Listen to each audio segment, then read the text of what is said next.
Like the only decent thing to come to Twitter today was the Wonder Woman trailer. So we're just gonna, Yeah, this weekend was Brazil Comic-Con, so a lot of stuff was revealed, but not necessarily to the public. But thank God we got this trailer because this was hype. I was clapping, like I clapped very hard alone, and like immediately went to my brother's room and was just knocking on his door like, yo, new Wonder Woman trailer, and then realized like you don't fucking care, and then went back to my room like just I mean he cares, but just not enough for me to like be so hype. I'm just gonna jump into it. The goddamn Kingdom Come suit. I never in a million years thought that we would like, now that we have Brandon Routh as Kingdom Come Superman, and this is not gonna be the same. Like it's not. They're not gonna meet up and then fight. But I want them to. Oh, I want them to. Like Gal Gadot already had like the Wonder Woman look down. So like my favorite Wonder Woman look on like the Wonder Woman, and it like she looks fantastic. Like like her riding like the goddamn lightning was awesome. Literally riding the lightning. Like I don't know. Just the fact the movie could be an hour and a half of just Steve Trevor just being like, what is this? Oh, okay. What is this? Oh, okay. And then as long as she puts on the armor at the end, I don't care. Like I'm so down. And Kristen Wiig looks dope. I mean, my biggest, I think a lot of people's biggest issue with the first Wonder Woman is that the final act wasn't as cohesive with the rest of the movie. And it just, I think at the same time, it also had some of the strongest moments of any superhero movie. And this looks, ready to do a lot of the same, and hopefully is a bit tighter as an overall film. Although not to say I didn't love the first Wonder Woman. I really did. I think it's one of the best movies DC's ever made. So as a follow-up, I'm really excited for this. And I was skeptical about Steve Trevor coming back, but just seeing him there, like Chris Pine killed it in Wonder Woman. So I'm hyped to see him return. I honestly I think that's my favorite role I've seen him in, even though I wouldn't have expected to have said that because it's just a supporting role and he's done so many leads. But and it's not necessarily even a diss to his lead performances. He was just so good in that particular movie. And what you said about him kind of being the fish out of water. Yeah. And like I love that they're flipping that because the whole first movie was her being the fish out of water. And yet still having control of the situation, him like being like, no, you can't do that. No, you can't do that. And now finally it's like Wonder Woman gets to be like the one who's like completely in control of the situation, completely knows what's going on. And I'm really excited to see that. I also liked how hard they leaned into the 80s aesthetic. I don't know why I thought, like the poster gave that impression, the title gave that impression, but for some reason when the trailer started, I was like, wow, they're really leaning into that. Like this feels like a Stranger Things trailer, you know? And I'm like so all the mall stuff felt like, Pedro Pascal looks great in that they somehow made Pedro Pascal not look great.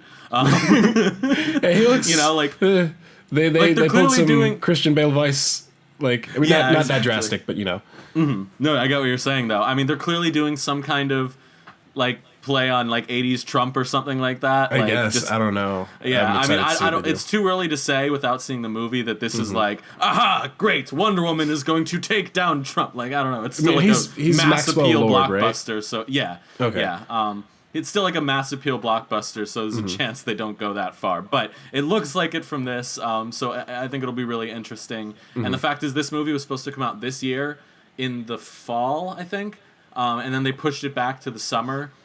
Because that was the date they originally wanted for it, and I think that like because they wanted it to be a summer release. Yeah, that makes sense. Rather than like a fall release to be more to kind of stand on its own a little bit more, and I think that seems like that was a good call, especially with all the special effects shots in this trailer. They probably needed that extra time to get them right because that lightning riding looked pretty good. Yeah, like it was pretty good.